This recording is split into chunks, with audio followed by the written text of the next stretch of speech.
Hello, everybody, and welcome in to the 2024 year-end Inside Boxing Live Spectacular. I am Dan Canobio, your host, and my co-host with the most, Mr. Chris Algieri. How are you feeling, Chris? What a year it has been for us mostly, just us. Well, you said year-end spectacular. I am feeling spectacular. And yes, this has been a fantastic year, not only for us, definitely for us, but for boxing. We're on a good run right now. It's not jinx it, but I remember our first year together, which feels like a million years ago, but it wasn't. We had a little bit of a rough go, but then our second year, phenomenal. We took off. Boxing was alive and well. This year is even better. I just think I'm praying that we ride right into 2025 the same way. But right now, I'm riding high, feeling spectacular. Yeah, what a year. If you think about it, kind of a little up and down, though, because that's what boxing will do. When you don't have a schedule, you're going to have some big months, some slow months. If one fight falls out, if one fighter gets suspended, I'm looking at you, Ryan Garcia, who will be a big part of this year-end award show, then you're missing kind of a big fight at the end of the year. Saudi Arabia, a lot of fights over there. So it was a good year. I'm not going to complain about this year at all, but it felt like if it could have been distributed better, if there was like a commissioner, like with Dana White, he's like, no, I'm not going to put that fight like those fights back to back. I'm going to spread them out because this is a business. Like, that's my only gripe with 2024, because we got a lot of undisputed fights. We got heavyweight champs. We got the heavyweight division resurging. We had fights in every division, compelling fights. But I just wish it was a little more spread out, because I felt like towards like after September, it was like kind of hard to find a big one besides Better Be Bivol. I mean, Usyk, Fury, Yeah, what am I complaining about? Stop it. I don't know, dude. I'm like, as you were saying, as you were going, what show is this? As you're going, I'm like, what is this guy doing? Like, come on. I just talked about how we had a really, funky year the first year, and then we were riding high. No, we're good, man. Boxing. Yeah, I'm sorry, everybody. Let me start this over. What a year, guys! What a year! We're here. What a year! We made find it. Something wrong. I feel like every boxing fan ever in this world. You know what it is? Listening, you're a pessimist, Dan. You've been turned pessimistic by boxing. You're jaded. I usually am not optimistic, Dan. I don't know. Well, we're going to point out all the positive. This is a positive show. That's why people love this show. If you are watching on YouTube, you can see us decked out in our tuxedos. It is a tradition. If you're listening on iTunes, go over to YouTube. Subscribe to the YouTube channel. I set off some lofty goals at the beginning of the year. Wanted to reach 40K subscribers. I think we're at like 33. Okay. I set out some goals for this year, like on a personal note from our brand, and we smashed a lot of those. So I'd like to see more subscribers. I'd like to see more feedback from the listeners at home. But on this episode, we're going to talk about some storylines of 2024. We have our awards. Thank you to everyone that voted on our awards. Awesome. Bunch of people, apparently. I'm told by analytics. It tells me that we had a tremendous amount of people. The analytics department has weighed in. Yes, a very good amount. That's how you can see the show is growing, because we had a lot more voters this year than we did last year. And we're going to talk about some predictions and some big fights that are scheduled for early next year and all that good jazz. Is there anything we should get out of the way before we get into awards? Is there any news? Like, I think, was it Teofimo Lopez? We haven't done a show in a week. Teofimo Lopez potentially fighting Subriel Matias, yeah, I like that fight. This is one. If you remember, Dan, I think I talked about this. I'm like, yeah, if I'm Teofimo Lopez, I'm going right for that guy. And that was before, obviously, he was upset by Liam Paro, but he's a bit of a dragon slayer. Is Teofimo? He will fight the guys that people don't want to fight, and I don't just mean the top guys in the division. I mean just like the spoilers, like the Jermaine Ortizes of the world. Like, it's just like that's a tough fight. I'm not going to get credit for it. He fights him. And I think this is a different fight. Well, actually, again, he's not going to get credit for it, because he goes out there and he beats that guy. Then, he's wow, I just had my light just blew up. What the hell just happened? my ring light literally just popped. Is that a bad omen for the year? No, I don't think so. I think it's a good thing. I think we're going out with a bang. The show must go on. We're going out with a bang, baby. All right, we're good. Yeah. But yeah, I think that once again, he's not going to get credit, because Matias was beaten by Paro, and now he's just got a dangerous guy in front of him that he needs to get past. But yeah, I like the fight. I like the fight a lot. It's not like the right order. I feel like Matias did lose to Paro, and he kind of got exposed a little bit, but he came back with a win earlier this year. He's still dangerous.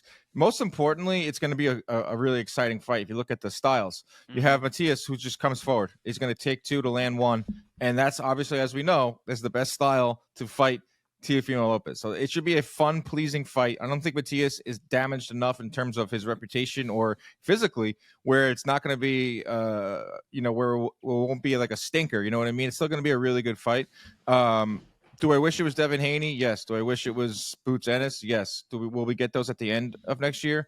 Hopefully. Ryan Garcia and Teofimo Lopez. I mean, I know Teo's looking for a big fight, and I think they went down the list, and maybe the third or fourth option was Subriel Matias. It's not been finalized by any means. Coppinger reported on it. He's usually on the money. Dan Rayfield did his usual, well, I just texted someone at Top Rank, and they said, not so fast. This fight ain't done. And then it ends up getting announced, right. And then I never see Dan Rayfield say, oh, you know what? Coppinger was right. So that's just a little... well, that's, hell will freeze over when that happens. But yeah, those two hate each other. But this is about love, guys. This is a loving episode. Let's get into the year that was 2024. Some storylines I like to throw out. The first thing that comes to mind, Chris, I wonder if you agree with me, for 2024 is the heavyweight division shined. The heavyweight division got its groove back. And it had a lot to do with Saudi Arabia. Actually, it had everything to do with Saudi Arabia. Everything, yep. There wasn't a big heavyweight fight in the U.S., which I'm not a historian, but I'm sure someone can find. It's got to be the first time in ever. First time in a long time that there wasn't a major U.S. Heavyweight fight on U.S. soil. They all took place in Saudi Arabia or in the U.K. But we got our first undisputed champion in over 20 years when Usyk took down Fury in May. That was an all-time fight with an all-time round. It crossed over into regular sports. It was on Sports Center. That was a big moment for boxing. We saw a new champion emerge in Daniel Dubois. 90K at Wembley Stadium. That felt like the passing of the guard when he knocked out Anthony Joshua. So an old champion exit stage left. Deontay Wilder. Joseph Parker, Martin Piccoli, Gilles Zhang, Fabio Wardley, Ajit Caballel, Moses Atuma all had memorable wins, and they're going to factor into the division in a very big way in 2025. But all else, above all, this was the year of Usyk. This was the year of the heavyweight. 2 huge wins for Usyk. Undisputed, he is the guy. But I think overall, the biggest storyline is the heavyweight division got back on the map in a very big way. Yeah, and there's that old saying, the health of the sport relies on the health of the heavyweight division. The heavyweight division has been strong. And not only have we been getting the top flight guys, the Furies and the Usyks fighting each other, apparently Anthony Joshua and now Daniel Dubois is one of these top flight guys now. We're also getting, the Gilles Zhangs of the world who will take a loss here and there, loses to Joseph Parker, but comes back to blast out Deontay Wilder, who used to be one of the top of division guys. So you're seeing the water's churning. So we're seeing some fresh faces or some guys who are getting second chances who are able to take another crack at it. Because dude, when it's heavyweight, man, it's one punch and you're back in the mix and you're back in fighting for a world title. So it's been really good for the sport. What the Saudi Prince has done, what Turki Al-Sheikh has done, what Riyadh season has done for these guys, just allowing them for an opportunity to fight. Because, dude, I bring it up all the time. There was 18 months where there was no heavyweights fighting across the world, and guys are not willing to risk, fighting each other because the money wasn't there. Well, the money's there, and now the guys are fighting. So I'm extremely happy about that. Yeah, it was just movement. Like, movement's the biggest thing. Like, we're seeing someone like Joseph Parker. One of my favorite sayings in boxing is meritocracy doesn't exist, right? So in boxing, you're very rarely are you rewarded for wins. You're very taking rarely risks. Taking risks. And very rarely does the right guy get the title shot by working his way up. But with this de facto league that we have in Riyadh with the heavyweights, someone like Joseph Parker goes and upsets Gilles Zhang. And then, what was his other win this year? No, he beat Deontay Wilder first, and then he beat Gilles Zhang. Okay, so he beats Wilder and Zhang. I'm not saying that that should automatically give you a title shot, but it should. It should get you into the discussion. Well, and it did. Yeah. And you have someone in Daniel Dubois who this doesn't really go to my argument too much, but he goes in and he beats Anthony Joshua, gets that shot. Yeah, it does. It gets that shot, and he makes the most of it, taking a risk, like you said, Chris. 90K at Wembley, rises to the occasion, knocks out Anthony Joshua, which was an upset. Well, he was fighting Mr. Wembley, so yeah, it was a risk. He was fighting Mr. Wembley. Yeah, absolutely. I don't care where you think he is in his career. Upset. He takes a risk. He gets a part of the heavyweight title. So in years past, this would have been nothing. Would have been nothing. Parker would have been probably just toiling and playing the game, and everyone stay away from him. Yep. Playing the game of the mandatory, staying in his lane. But now he gets a shot at Dubois. And that's a big 5-on-5 card that's going to highlight the first quarter of 2025. That's the main thing of this Riyadh season, and what Turkey is doing over there in Saudi Arabia is like the heavyweight division is starting to make sense, and we're starting to see like, wow, if this sport didn't have so much politics, like I mean, almost every division could operate like this, where there's like, all right, if you win a big fight, you should get another opportunity. If you get another opportunity, you should get a title shot, and so forth and so on. And then we have a healthy division, a healthy sport.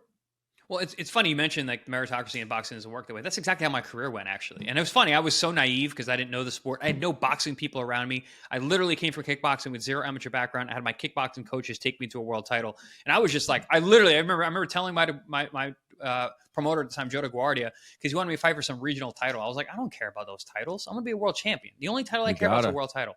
That's all I care about. And that's what he said. He's like, no, we need these for the rankings. I'm like, no, I'm just going to beat everybody until I get a title shot, and I'm going to win that fight, and then I'm going to be world champion. Just like that. I said it just like that in his office, and he like looked at me like, kid, you don't know what the hell you're talking about. But listen, that's exactly what happened. I took a risk. I fought a guy that was ahead of me in line. He was ranked top 4 in the world. I think I was maybe top 30. I beat him. I got the shot for the title. I win the title. That guy was supposed to fight Pacquiao, so then I get the Pacquiao fight. Like I kept winning and doing what I was supposed to do, and it got me the shots. But I realized in hindsight that that's not how the sport actually works. It works sometimes for you. It works like in that singular. Exactly. It works in like singular cases. Like the reason why it works so well in this heavyweight division because it was starting. We're seeing it in multiple cases. Like imagine everyone had your opportunities, but in like the extent of the entire division, where all right, you win a fight on Friday Night Fights against Taylor, right? And then you move on. Well, Taylor was supposed to fight Provodnikov. I fight Taylor. Right. I beat Taylor. I get the Provodnikov spot. Pragano's supposed to fight Pacquiao. I beat Pacquiao. I beat Provodnikov. I get the Pacquiao fight. Like it just went that way. Well, we want to see that in boxing more, and it took a entire government in the Middle East to get this done, but we got big fights. And going back to my point where, like, yeah, the heavyweight division is so important for boxing. I don't want to be negative again, but I just wish there were some big heavyweight fights here in the States. It's important that we get them done no matter what. I think we've said that numerous times on the show. Usyk Fury had to happen. I don't care where it happened, as long as it happened. It would have been nice to have it in the States. Would it bring more awareness? Probably, but it wouldn't have happened. It wouldn't have happened. And we, as boxing fans, you kind of just have to take what you could get. It's kind of crazy that there wasn't a major heavyweight fight in the U.S. Well, but Dan, we're in a weird era. We don't have any American heavyweights. Like Deontay Wilder was like our bastion of hope. And it was for a while. For a long time, we had a lot of big heavyweight fights come over here, and it was great. But then we were thinking Jared Anderson's going to be the next guy, and then he gets kind of ironic. He gets beat down on U.S. soil. Right. You were mentioning there was no big heavyweight fights. I'm like, yeah, the one big heavyweight hopeful we had got smashed on U.S. soil instead of fighting over there or getting to the point where he could actually bring these fights over here. But what a year though! A guy like Martin Bakole, who. He wasn't on the minds of boxing fans. He was on no one's radar. Hardcore fans knew who he was, but he gets that opportunity, makes the most of it. You could make a case that he should be getting title shots soon. He should be fighting Zhilhai Zhang. That's just one example of the movement. Modern day George Foreman, this guy now. Yeah, but let's talk about Wilder. Excuse me, Usyk. Oh, my guy. Are you confused? What a year! What a year! It was his year, and. The heavyweight division was the main focus of 2024, and Alexander Usyk was the main fighter to emerge from that, which is kind of crazy because, you got Tyson Fury, you got Anthony Joshua, you have some of these these guys that were big time names in the division for almost a decade, and you have this guy literally coming out of nowhere, doesn't really speak good English, comes from the Ukraine, hops on the scene, smaller in the era Well, yeah, of the I was going to super say heavyweight. he's a cruiserweight, which a division that historically people don't really care about. Just beautiful, man. This was the Usyk's year, no, without a doubt. Yeah, no, he is. This is 2024 is the year of Alexander Usyk. There's no question. Now, what do we think about like some of these other names, like in the heavyweight division, where if the Fabio Wardleys, the Ajit Caballeros, the Moses Atumas should factor? Are they? Do they got next? Even though Caballero's 32, I wouldn't put Caballero. Let's say Wardley, Atuma, Jalalov. Oof. Do they got next? I think Jalolov's the future of the division. I think the more recent future, I think the more what's going to happen very, very soon. But in terms of what's coming down the pipe, I think Atuma, man, I really like what I've seen from him. Super explosive, very, very cool, calm and collected at 19 years old. I just hope that he's moved the right way and isn't put out there too soon. But from what I'm seeing from him, his progression been very, very impressive. But in Jololov, dude, that guy's got it all already. He just needs a platform and the opportunity to get out there. I called one of his fights an undercard that was on a dark portion of a top ranked show, and I was like, "Who the hell is this guy?" He fights. Yeah. He's a heavyweight Dmitry Bivol, except he's got one punch power. And he had an awkward guy in front of him, and he iced him, put him down 3 times in the first round. And I was like, "Okay, who is this guy? And why are we not seeing this guy on the world stage? Because he's big, he's long, he's strong. Like I said, he's got the in and out like Bivol does. So that's I think that's the guy next. Yeah, he should get a lot more push, and I think he has that joint deal with Top Rank. I know DeBella had him, still has him, and he's working with Top Rank. So hopefully he gets. I heard he has like 4 dark promoters. Shows. I heard he's got some Russian promoters. That's great. You just mentioned DeBella. That never. That always gums up the works, and we don't see the best guys because of that reason a lot. You don't want 4 promoters. You don't want listen. Most of the time, you don't want 1, 2. I've had more than a couple, and it's a lot of them are more headaches than anything. What do they say? If you have 2 quarterbacks, you have none. If you have 4 promoters, you have none. That's too many. They're all pulling you in different directions, and they have a lot of their interests instead of yours. And a lot of your money in their pocket. Yeah, that's another thing too. I like we're talking about what's next for heavyweights and who's the next heavyweight, I should say, because Usyk's 37. Might get into ages. We're terrible at that. Let's just go off and say that the top of the heavyweight division is old. The top of the heavyweight division is not here for a long time. They're here for a good time, and they're here for wealthy time. Yeah, they're in that golden parachute phase. Mm-hmm. Like they're getting their retirement funds. Like Usyk has probably banked $100 million in the last year. I think he made $100 million for that last one. So he's probably banked insane, bro. Insane. He's probably banked over $150 million. Oof. What a life. He says did you catch some of the other post-fight interviews? Says he wants to go home, shut his phone off, put his hands up behind his head, look at the trees outside, watch them grow. And just chill. I was like, I love that guy. I love this guy. He goes, I don't want to hear about Fury. I don't want to hear about Dubois. I don't want to hear about any of those guys. I'm done. I just want to take a rest. And he deserves it because, it's part of boxing you don't really think about. If you're a fan, maybe you do. But, 2 fights, 1 postponement. This guy was basically training the entire year.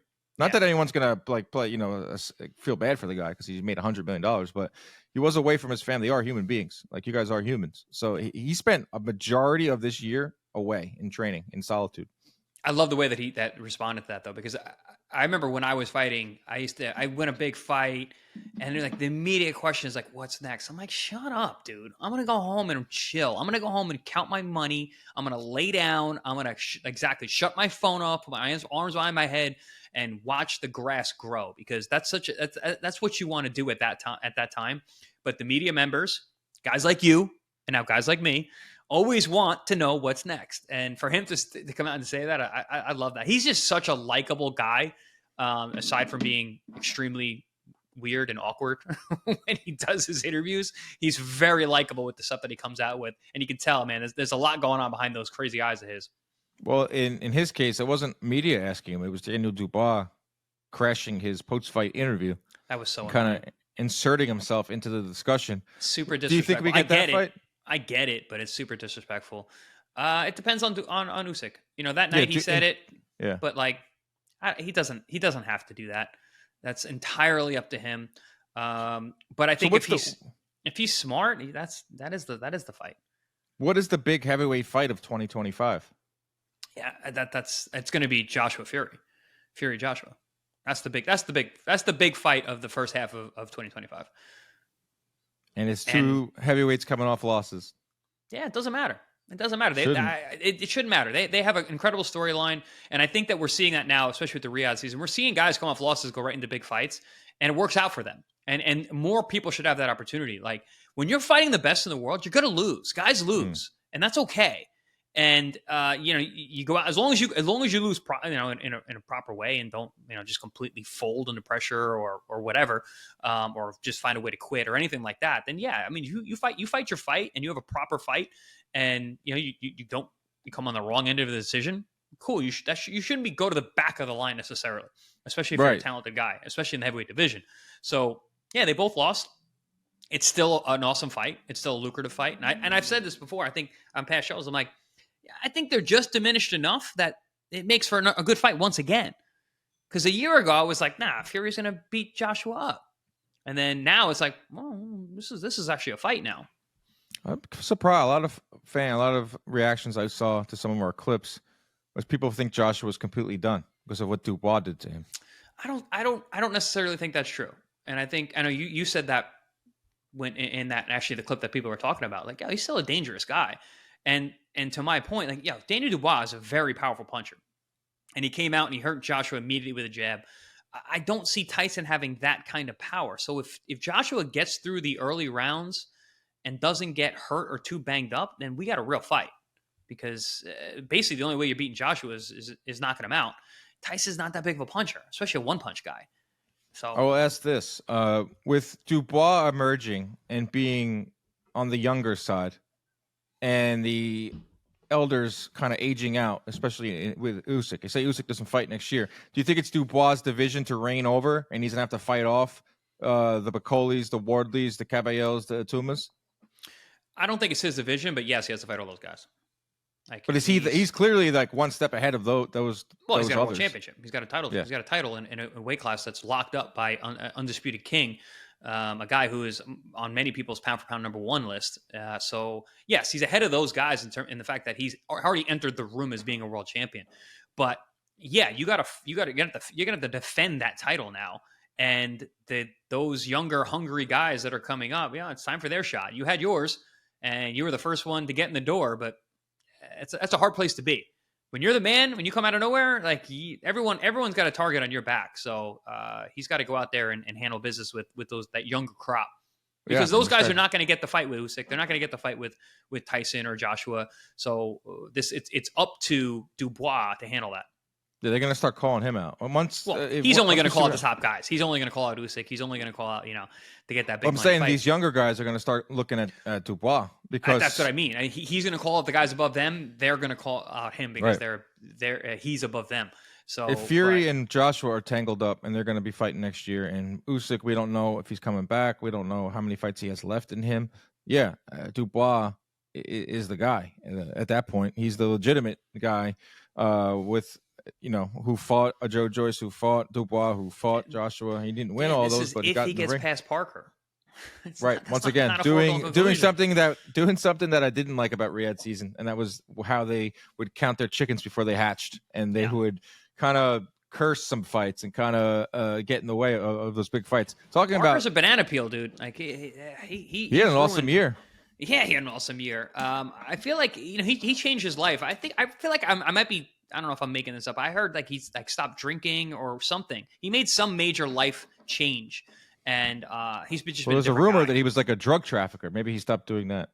Well, I mean that's. I know some boxers who were really good who are drug traffickers. So I don't think it was the drug trafficking. I'm kidding. Okay. I'm kidding. That worked. He was great at TikToks too during COVID, Parker. He was fantastic during that. I got a chance to interview him during COVID as well. I think it was based on the popularity that was coming out of those TikToks. What a gem of a guy though. Joseph Parker's the man. Very cool guy.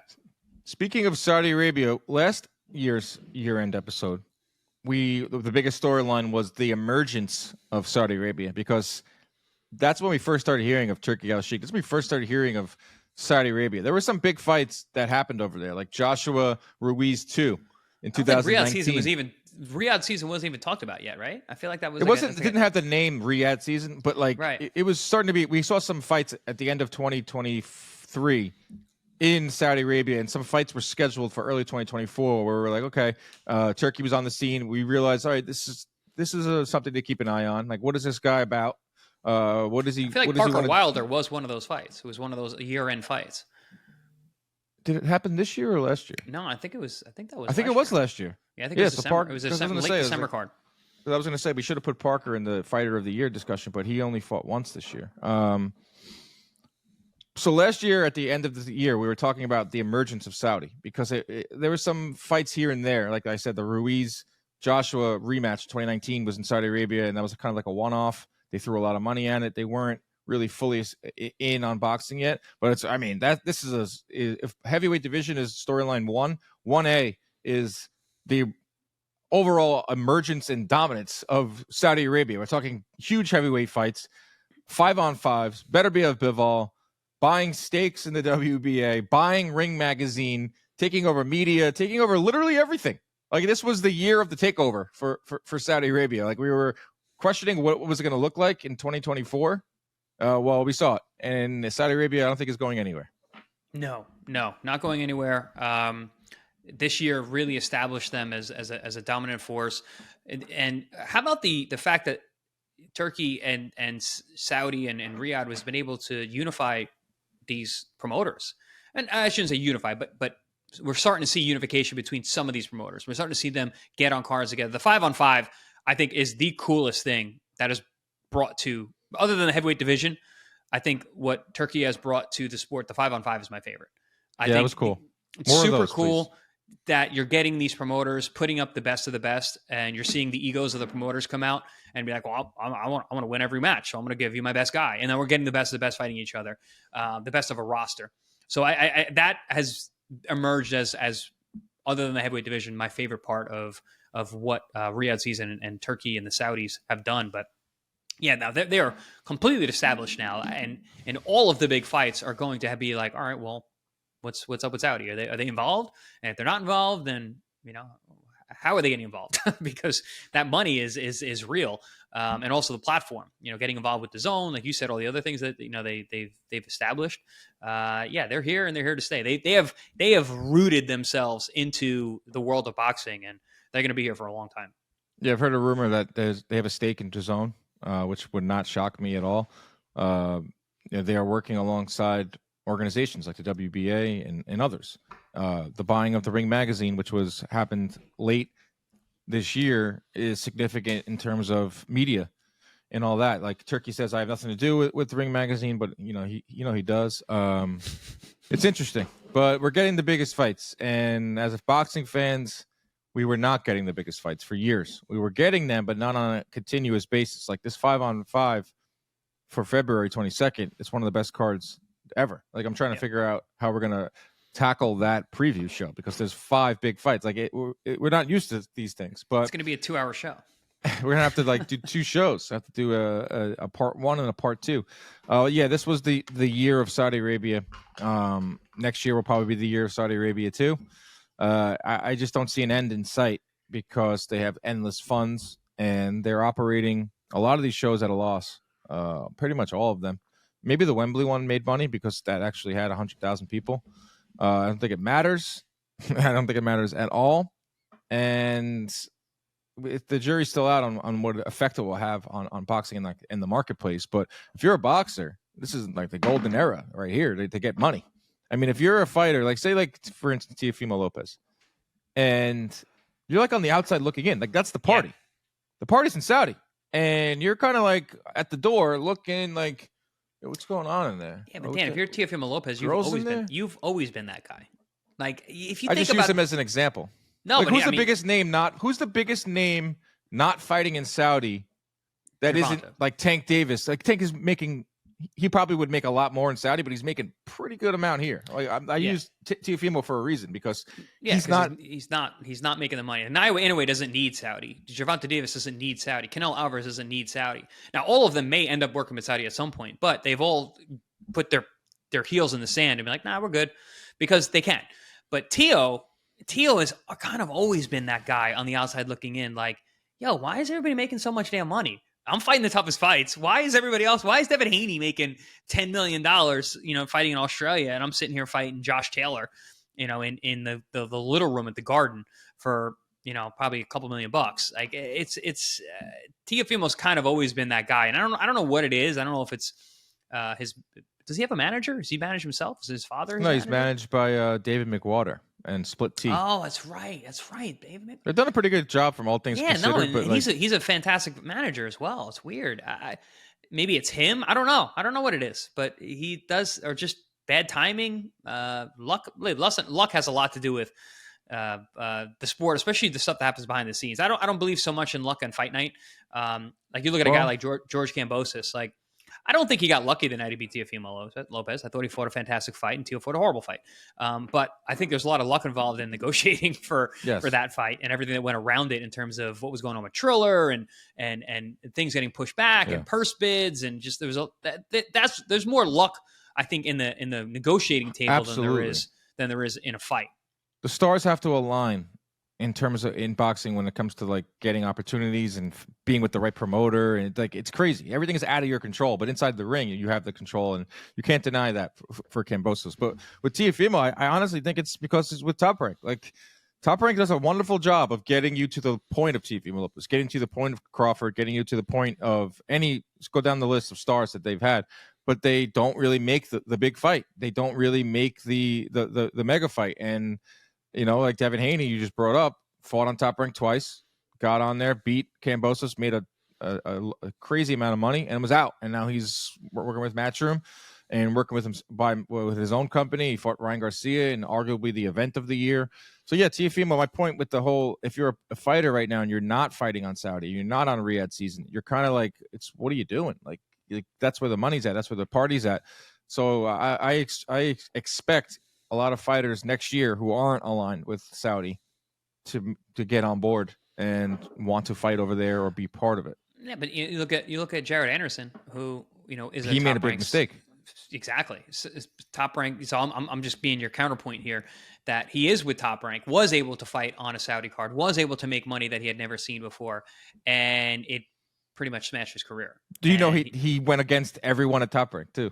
Of course, because I mean that was a bad fight. That was a bad fight. But when you're flashing seven figures at you and you haven't seen that, and there's a plan. That's the thing with Top Rank. Everything is long-term plans. They're not a smash and grab promotion. So they look at this stuff and like, I look at this and they're like, well, let's see how long this lasts. Let's not go and destroy our prospects and the guys that we've put a bunch of money into, because Top Rank does finance guys, and they make sure that they're get to a certain level before they really get anywhere. So maybe they're just playing the long game rather than seeing, letting Saudi play out a little bit. Are they going to be here for you? Because last year I didn't know they were going to be here. Right now, oh yeah, they're here.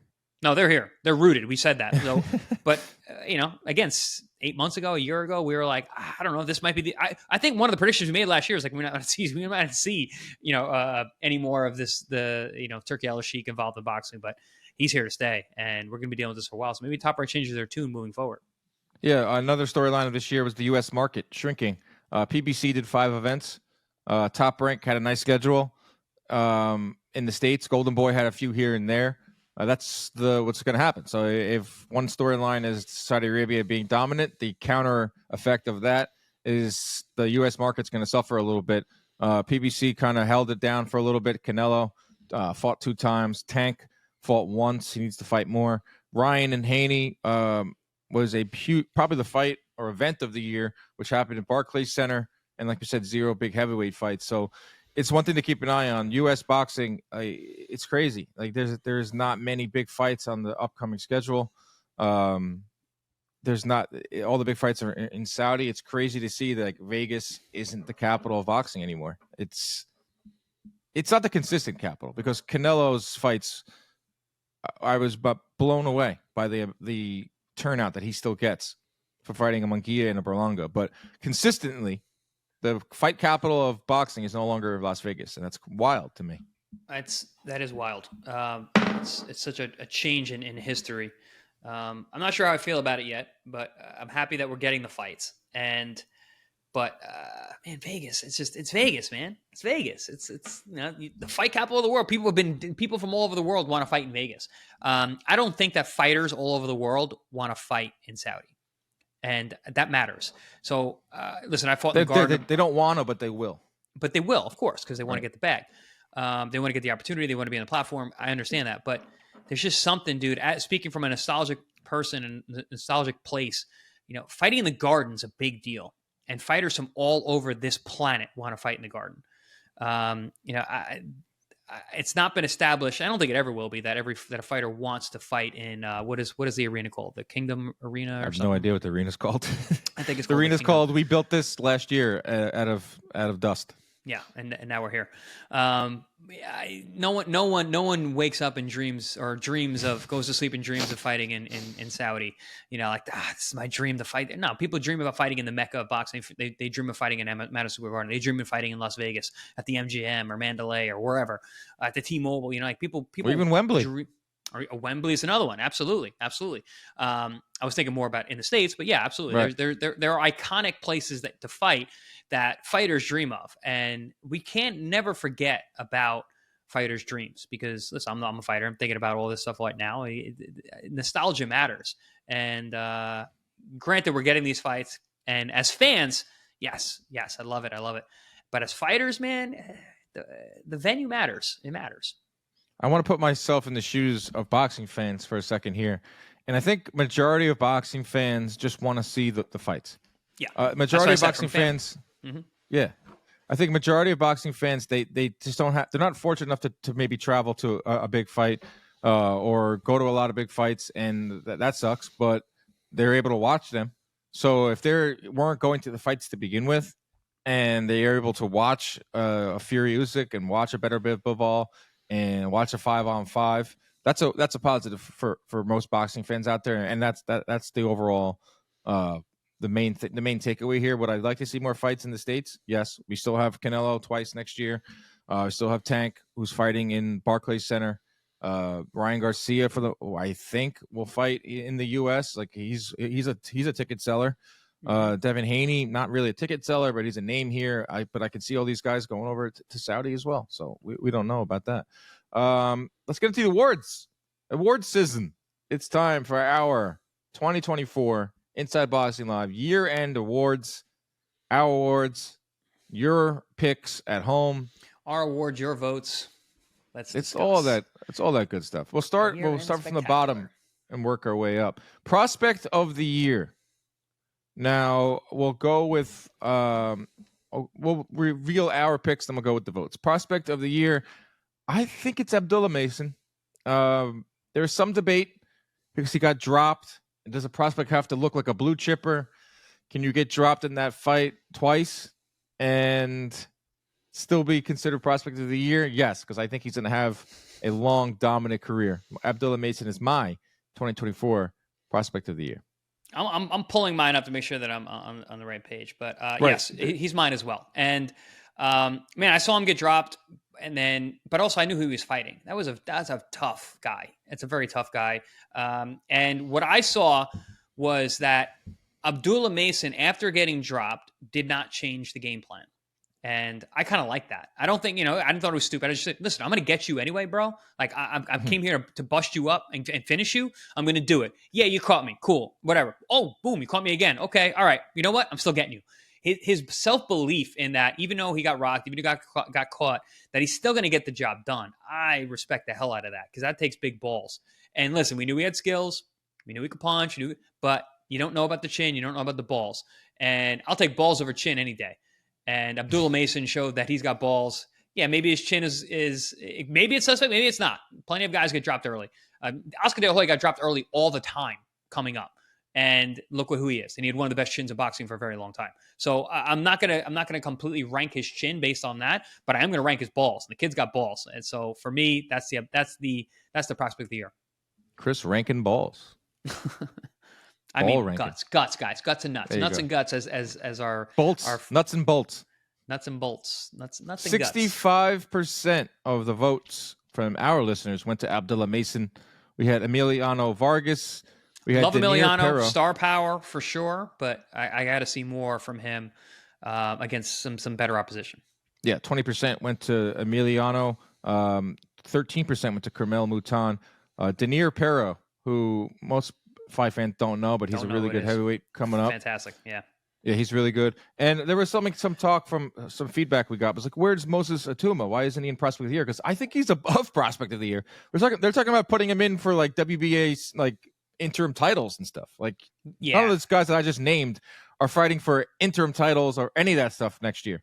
Now, Abdullah Mason's the furthest along in terms of the opposition. But he's still way down. But still, yeah, absolutely. Still way down there, super young. And Carmel Mutan, he's really way down in terms of experience.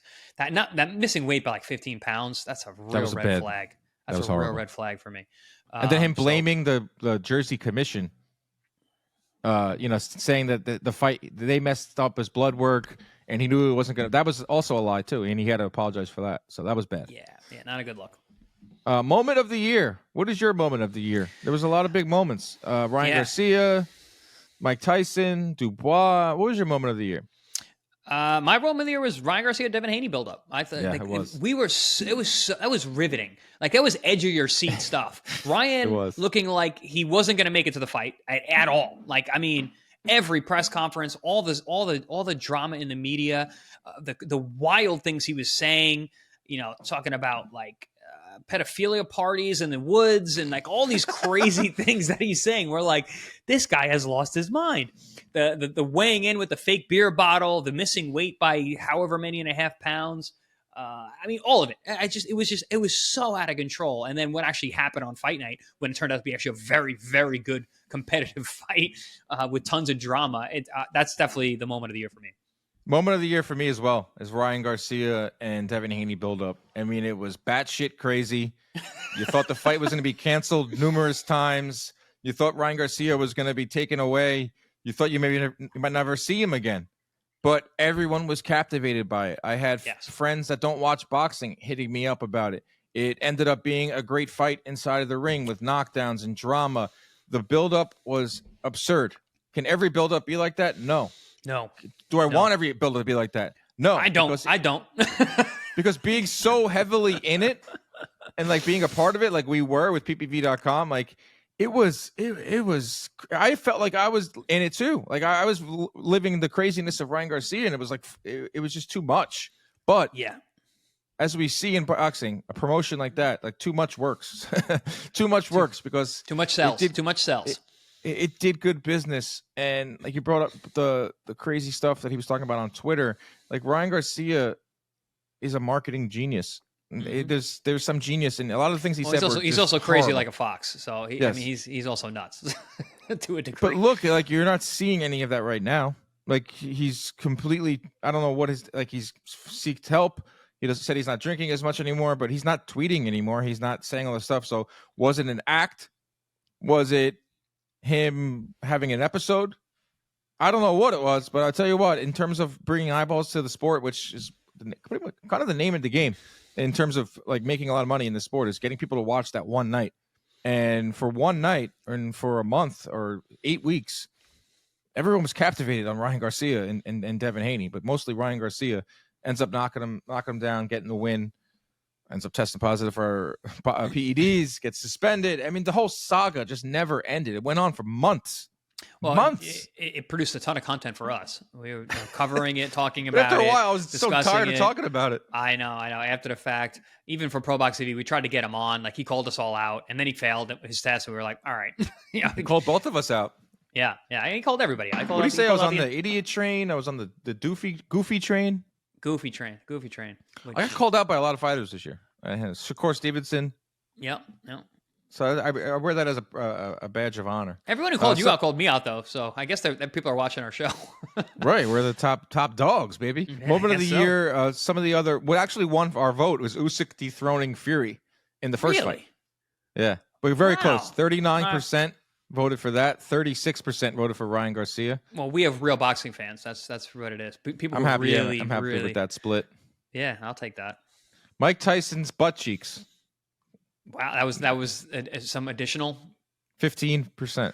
Wow. Well, you can add your own. What is that? Is that you could just? No, it wasn't a write-in. Yeah, I had Tyson Jake Paul event, but I don't think anyone's talking about the fight. I think when it comes to the Tyson Paul event, it was the build-up. It was the Netflix. That may have been the most forgettable fight I've ever seen. The fight was an afterthought. It was mostly about how big can we make this event, and if you're looking at it from an event standpoint, 70,000 at Jerry World, 108 million people watching. I mean, that was a massive crossover event. The world stopped that day or that night to watch that fight. And Mike Tyson stepped into a ring. He said he blacked out after the first round. Didn't remember any of it. All he remembers is Jake bowing to him at the end. That was pretty cool to be a part of it. I mean, I was part of that pretty every step of the way, from the original announcement to the postponement to the re-announcement to fight night and fight week. It was quite the spectacle. That was another fight I didn't think was going to happen, and it actually panned out. And it happened. It definitely happened. It was definitely a moment, a big moment of this year was Mike Tyson getting in a ring with Jake Paul. I don't remember much of it because, as I said, it was very not memorable in terms of the action. One thing I want to talk, we didn't do a lot of women's votes on here because I just feel like it was so incomplete, but there were some great performances this year from the women. Obviously, Katie Taylor and Amanda Serrano rematch was the women's fight of the year. Mm-hmm. It was, you could put that into the men's category and it would get garner a lot of attention and votes. Unbelievable fight. I could watch them fight literally every year for the rest of eternity. They're so good and they're so matched so perfectly and they're just so perfect for each other. So happy to see it. They're also just head and shoulders above everyone else, like anyone else around them. It's just, and how about the platform? They belong with each other. Chris? Yeah, 70 million people watching that. Like we were questioning, how can this fight get any bigger than the MSG with the sellout and the numbers that they did there? Well, I got about 12 million reasons why it could be bigger or how it could be bigger. I mean, they made a lot of money. Yeah, they made a lot of money, and it got a lot of eyeballs, and it was the best case scenario. The best thing to come out of that night was Amanda Serrano and Katie Taylor getting their just due once again. But Gabrielle Fundora, Caroline Dubois, Scott Nicholson, Michaela Mayer all had big wins this year, probably leaving some out. That Michaela Mayer, Sandy Ryan, Clarissa Shields winning another world title in a different weight class, going heavyweight division. Yeah. She's got a movie out right now, which is crazy. another big move for a female boxer. Well, I kind of forget her, which is not fair because she's just so dominant. It's dominant, yeah. She has no competition. There's zero. There's nobody for her. None, and it's a shame because she's so freaking good. That was the moment of the year. Let's move on to our biggest upset. I mean, this is easy. This is a runaway. 85% of our listeners, Bruno Saras over Jaime Munguia. You were on the call, Chris. Just wrap it up. This is the knockout, the upset of the year. The others were Dubois over Joshua, Angelo Leo over Luis Alberto Lopez. Also, I was on the call for Angelo Luis Alberto Lopez, by the way. So, you're just upset. The upsets follow you, or you follow the upsets. I'm on. If there's a knockout of the year or an upset of the year, you're hearing my voice calling it. So you're the upset whisperer. Yeah, you don't want me on your card, I guess. You don't want me calling your fight if you're the main event. But yeah, that Siraj and Munguia fight, that was so out of nowhere. But for me, man, Angelo Leo, because I was in the room. I wasn't in the room for Saras and Munguia. We were doing it from a studio, unfortunately. ESPN didn't want to cover it, so they had us do it from a studio.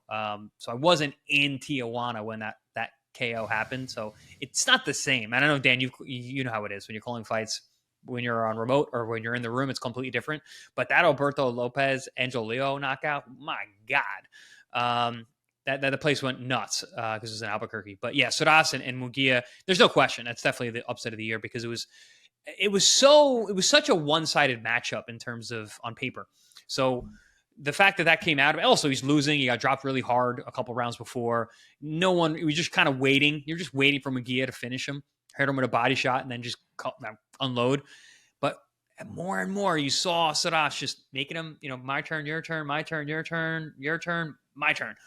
And he's throwing those right hands, getting closer and closer every round. And then finally he lands a peach of a shot.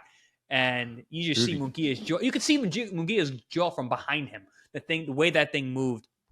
So, I remember going to the gym on Monday after a fight. And they're like, man, was Munguia really not that good? And I'm like, no, he's definitely good. Got caught. Does he not have a chin? I'm like, no, he got hit with a perfect shot. I talked to all the young guys. I'm like, listen, this is why you can't get hit. The best fighters in the world don't get hit. Anybody can knock you out. All you got to do is hit you right. It can happen to anybody. It happened to Munguia. Munguia always had a good chin. Got hit with a guy who can't punch, quote unquote. Gets KO'd. It happens, man. You can't get punched. You can't get hit. Yeah. In terms of odds, it's the biggest upset of the year. I think he was a 15-1 underdog. And there was no mutterings. There was no like, oh, it might be an upset. Like Leo and Lopez, like people were all in town were like, that was only plus 350. But not only, but it was still great. I'm not taking anything away from Leo. That was a great upset. Soros is the clear runaway winner, widest winner out of our votes, 85%. Over the knockout of the year, this one was close too, but 44% of our listeners here have Dubois over Joshua. Really?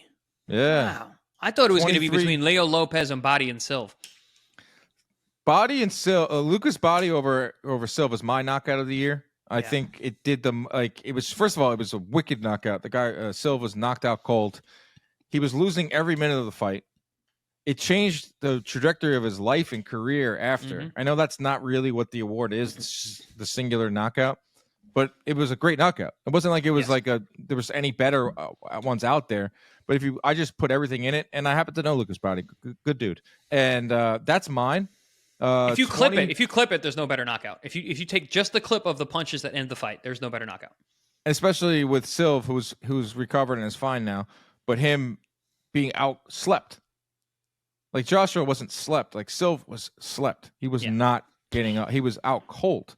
23% have Angelo Leo over Lopez. Tank over Frank Martin with 7%, which was a pretty ferocious knockout in itself. But Daniel Dubois over Joshua, which really interesting, potentially be upset of the year with one punch. It could potentially be a knockout. Well, so could Body and Silv. That could be. It could be the case that more people watch Dubois Joshua. It could be the case that more of our listeners could be recency bias as well. But not a lot of people know who Lucas Body is. They should. He's pretty good. Let's go to fight of the year. There were some great fights this year. The nominees are Usyk and Fury 1, Ryan Garcia and Devin Haney, Ford and Klomatov, and Virgil Ortiz and Sergey Boachuk. And the winner, according to our listeners, Usyk Fury 1. That is my fight of the year. It's very rare that you have all that hype. 20 plus years without an undisputed champion in the heavyweight division. We finally get it.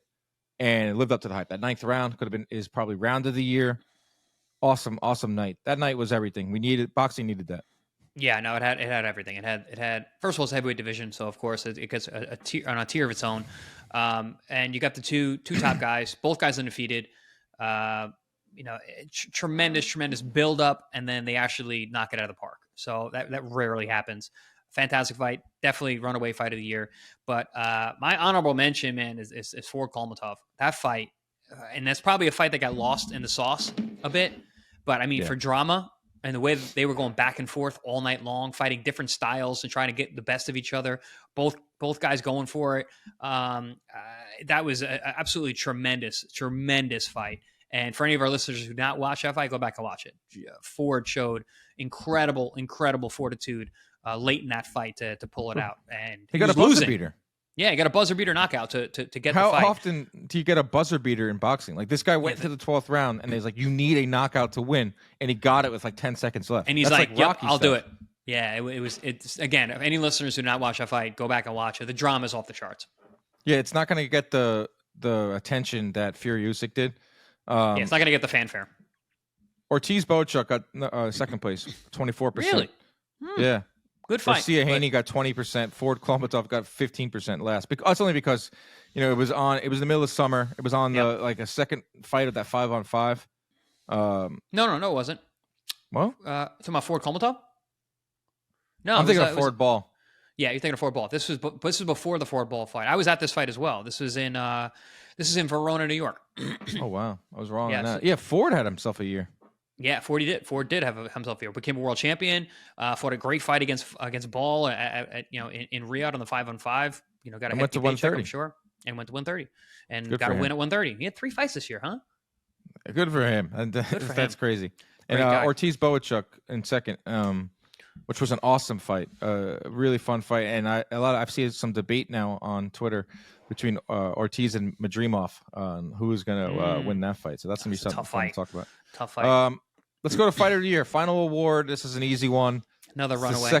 Second widest vote of our awards. 85% of our voters. Me, I'm sure Chris as well. Alexander Usyk is your 2024 Inside Boxing Live Fighter of the Year. 2 wins over Tyson Fury, 2 demonstrative wins, and on my cards at least, the year of Usyk, baby. Yeah, I mean, we said at the top of the show, the year of Usyk. This is another runaway. This guy just had a year, man. He cannot be denied. Cannot deny Alexander Usyk. To beat the man, you got to break him, and that's a hard man to break. He is just a hard man. He's a hard man. In a way, 7% had 2 wins. Not enough. Dubois, 5%. Beterbiev, 1.7%. Who Beterbiev did fight twice this year. Oh, he did. He fought Callum Smith. He beat the hell out of Callum Smith, and then he gets the very, very slight victory over Bivol, which I didn't think he won. But does anyone care about my best bets of 2025? I do. Crickets. I put it on Twitter. Best bets of 2025. Tank round 8 because he told me at CVS. Yes, well, that's number 1. That's my number 1 bet of the year. It was like plus 1,500. Beterbiev decision. I had a plus 650. Love that one. Even though he did, I know he was. It was arguable, but I'm not going to sit here and say I won the bet. Leo over Lopez. Winners don't argue. No, winners don't argue. A lot of my bets take into account bad judging. Leo over Lopez. Yeah, but also you guys, you got to understand when you are betting boxing, you take into account bad judging. That's part of the deal. It's in the sauce. Why do you think I took Usyk's split decision? Yes, because I thought there was going to be one judge out there that was going to give it to Fury, and it was certainly trending there. If Fury had like a decent round 12, we were looking at split decision territory. I parlayed Leo over Lopez and Boachuk Ortiz over. That was a nice one. It's plus 725. And then the Loma stoppage over Kambosos. That's the one I think I'm especially proud of that one because Loma hadn't got a stoppage in a while. Kambosos is pretty tough, but he did it. And I won. But I also lost a lot of bets this year, guys. Yeah, but we don't talk about those at the end of the year. We talk about wins. I'm not afraid to say that I lost some bets. I know Floyd Mayweather only shows you the wins. Yeah. Yep. He doesn't show you the losses. Didn't show you the millions that he lost. I didn't lose millions. When I go to my DraftKings app, Drake shows his losses. Drake is good. Drake is really good at showing his losses. Oh yeah. All Drake has to do is show you his bet, and he loses every single one. The Drake curse lives on. You just go the opposite of whatever Drake bets in terms of fight sports. Absolutely. DraftKings has a pretty cool thing where you can see your year. Like it will show you if you're up or down, and I'm up for the year, cool. Which not a lot, but I'm up. What a year it was. Those are our awards. Thank you everyone for voting. Really sophisticated listeners we have. Yeah, it's true. Well, what else do we want to talk about? Well, just lastly, predictions. I have some predictions, Chris, real quick. Top Rank will join DAZN. It's kind of already been talked about, no? Yeah, I know. Yeah, it was. It wasn't. This isn't a big prediction here because they are pretty much on the outs with ESPN. Everything I hear, Top Rank will join DAZN, and Canelo will fight Crawford. I'm not going out on a limb here, guys. Those are my 2 predictions for 2025. Canelo will fight Crawford. Well, I said last year that my prediction was we're never going to see Crawford fight again. I was wrong on that one. Prediction's not really my thing. Yeah, I know, but I think he said he's going to fight one more time, but whatever. Well, there's a chance he doesn't fight. You could have been almost right. He could fight Madrimov if he doesn't fight Canelo. I mean, who's he gonna? I mean, he's just gonna take another one of these. I guess he'll just take another one of these 154 guys and take the money, the 10 million or whatever, 12 million. I mean, why wouldn't he? I do think we get Crawford and Canelo. I don't think it happens in May. I think it happens in September, and I'm hoping that it happens in the States because we desperately need it. That's a Vegas fight. I don't think we see that one. fight anywhere else except for the States. That's a States fight. I don't think we see that in Wembley. We're definitely going to see it in Wembley. I don't think we see it over in Riyadh. I'm going to predict that we see Fury Joshua not once but twice. Oh wow! I think we're going to get at least a rematch on that one. One fight that you have to see in 2025. One fight that I have to see in 2025. I've kind of given up on Canelo Benavidez. That was my last year one. I tweeted on January 1st of this year, if we don't get Canelo Benavidez, this year was a failure. A little dramatic, but this year wasn't a failure, and we didn't get that fight. So I'm done with that fight ever like thinking it's going to happen.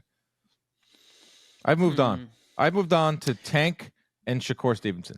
Nice. Mine is Naoya Inoue and Nakatani.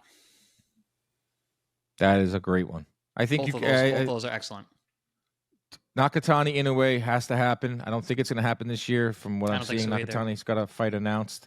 But if I was putting my Christmas hat on and I was sitting on Santa's lap, that's the one I'm asking for. So I need to see that happen. You show up to the mall. Santa, all I want to see is Naoya Inoue and Nakatani. That's all. And he's like, "What? What? Who? 118-pound Japanese guys? Really? Yeah. I would say it's 1 and 2. I bet you our listeners would agree. Like Shakur and Tank are the two best lightweights. It's a big fight. It's got to happen this year. Tank, you say you want to retire, and you told me in confidence that, and we shared it with the world. Don't retire without fighting Shakur Stevenson. Then you can be a dad. Like, as much as he's done, I feel like he's got a lot more to do. I mean, he's so talented. He has so much more to do. So talented. I respect what he said, and he told me that. I want to do therapy. I loved what he said. The fact that he told me that was amazing. As some of the interviews fighters, but like selfishly, like, dude, I want to see you fight for like 4 or 5 more years. Because I think I don't even care. I don't care how many years he fights for. I just want him to fight some big fights. He's at the point of his career. You talk about that. What did you say? What did you call it? The parachute, the golden parachute. He's in that, man. He's looking to. He can make life-changing money. I know he's already done really well, but like he can make career-defining fights very easily now. And to be in that position, man, it's a great place to be. And you don't want to see that thrown away. Exactly. I want to see him in those big fights. Looking ahead, January 24th, Inoue Goodman. February 1st, Benavidez Morel. February 22nd, Bivol 2 card, which is probably one of the best cards ever. March 1st, Tank Roach. May, Canelo versus TBA. So there is a lot of stuff to look forward to. I thought it was a great year in all. From a personal standpoint, this podcast, we left John Boy Media and we joined ppv.com. That is our presenting sponsor. Shout out to them for being a huge support system for us and allowing us to do this show twice a week, sending us to big fights. This was a year that, I took it to the next level in terms of the content, talking to fighters, being at fights, getting on different broadcasts. Like I had an awesome year, and I did it with all you guys listening and everyone watching. So I also enjoyed doing the show with you, Chris. It was a good year. It was a great year for us. Yeah, fantastic year. Like you said, for everyone listening, you need to understand like how hard that we work, and like boxing doesn't sleep. And I always joke, boxing doesn't sleep, neither do we. It's really true. Like we have our hands in so many different things in order to give you guys the most up-to-date information about this sport that we all love. And it's such a nuanced sport and business. You really have to have your ear to the ground. You got to be talking to people. You got to be on the road. You got to be boots on the ground in order to know what's really going on. And I know more about boxing this year than I ever have any other year in my life because I'm so involved with it. Yeah, and it's really cool to be able to share it with all you guys who listen in. And we have the smartest listening base. We have the best people. When you guys do the call-ins, we love doing that. We love hearing you guys. More of those next year. It's tremendous. We're doing more of those. Love hearing feedback from you guys. And listen, if you love listening to us as much as we love talking to you guys, tell your friends, tell the people, get those 5-star reviews out there. The more access we have to people, the more people that hear what we're doing, the more resources we are going to have, and we're going to give it back to you guys. So just keep that in mind. Tell your friends. Tell your friends. Yes, please. Tell your friends. And subscribe on YouTube. Leave us a 5-star review on iTunes. Thank you to our listeners, our faithful listeners who watch, who listen every week in, week out. We saw tremendous growth this year with the podcast. Able to travel to big fights. That's not going to change next year. We still have plans to go to all these big PBC fights, maybe some Wembley fights. Who knows? Maybe we'll be at Joshua and Fury. It's a goal. See that? You hear that? That's there it is. There it telling is. us it's time to wrap. That's New York City sirens are telling us to wrap it up. They don't want to hear any more sappy stuff. Thank you, everyone. Protect yourselves at all times. Keep your hands up at all times. Send us a DM. Leave us a review. Thank you for a wonderful year. We will talk to you in 2025.